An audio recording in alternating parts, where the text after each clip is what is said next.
ليلة نصراوية بامتياز، يقول محمد العنزي. عنوانها الروح.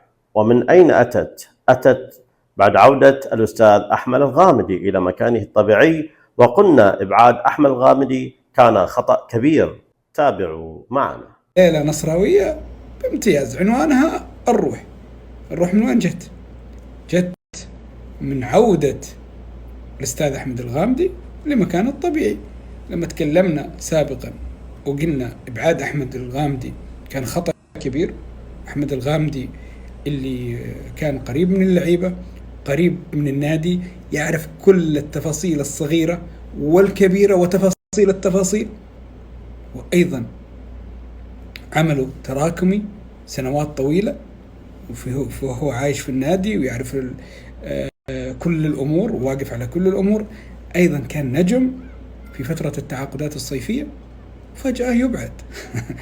قلنا خطأ.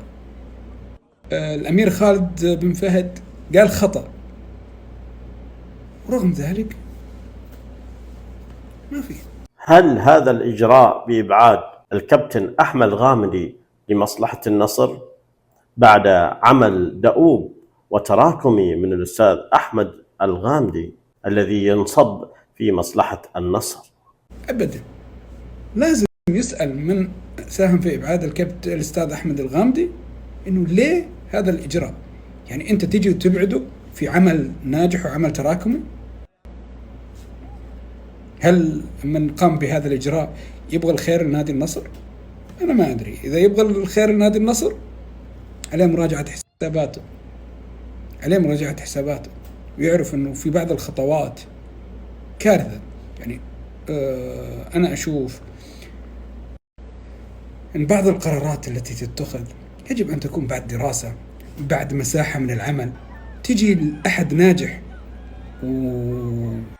وقدم موسم أو نصف موسم مع الفريق بشكل كبير، وكان نجم بكل ما تعنيه الكلمة، وكان الفريق ماشي بشكل تصاعدي وبشكل مذهل. شفنا النصر في بداية الموسم، فجأة طيب العجلة كانت دائرة، أنت ليش وقفتها؟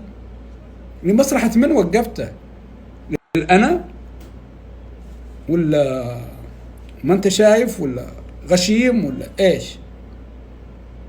مبروك للنصراوية فقط. مبروك للنصراويين فقط، واللي اتخذ بعض القرارات في نادي النصر صراحة نقول الله يعيننا عليك.